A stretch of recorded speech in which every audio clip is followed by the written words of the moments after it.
Forecast.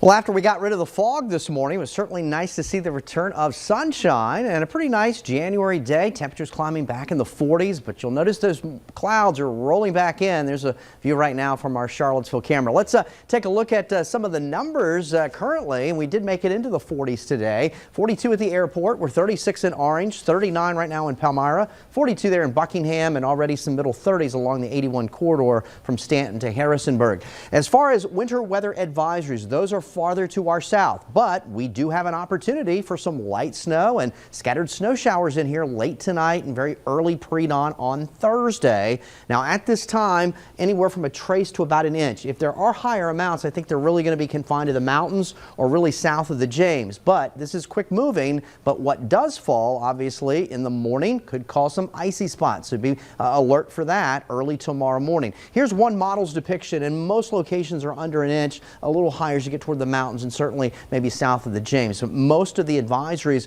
are down south of Roanoke and out toward Danville and out toward Martinsville. Temperatures here overnight will fall anywhere from the mid-20s to around 30 and really say closer toward midnight till about 4 or 5 in the morning is probably that best opportunity for some light snow across the region. We turn blustery and cold here behind the system. Skies will clear out here for Thursday, but we're only talking about basically upper 30s to near 40 east of the Blue Ridge and basically in the low to middle 30s in the Shenandoah Valley. So you couple that with winds out of the northwest with some gusts that'll be over 20 miles an hour. These will look at maybe some gusts during the afternoon. You're talking about wind chills that'll pretty much be in the 20s all day tomorrow. So we've got a cold blast of air, modified Arctic air here for the late week and to take us into the weekend. And look at some of these morning lows, both Friday morning and Saturday morning, well down in the teens to around 20. So things are quiet now on NBC29's exclusive dual pole triple Doppler radar, where clouds are starting to roll back in. This quick moving disturbance is out to our west. You can see more in the way of some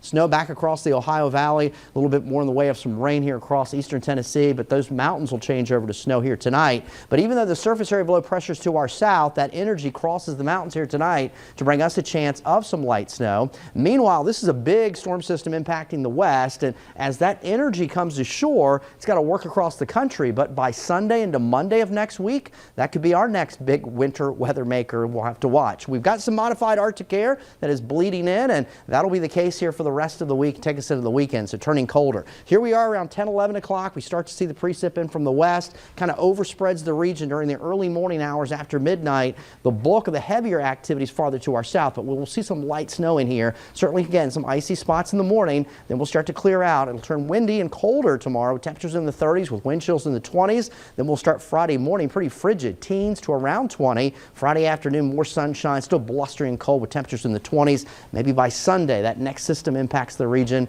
and we'll watch that closely over the next several days. But some late night snow developing here tonight, 25 to around 30. Anything that does fall obviously causes icy spots in the morning. A cold stretch of weather takes us through the rest of this week and into the weekend. Right now, Saturday looks dry, but we'll keep our eyes peeled towards Sunday and Monday of next week, and plenty of time to watch that next storm system. But it is the end of January, and it'll be soon the 1st of February, and we've got a lot more activity in terms of weather potential for some snow. Casey and Steve? All right, Eric, thank you. Thank you. Well, Flavanna County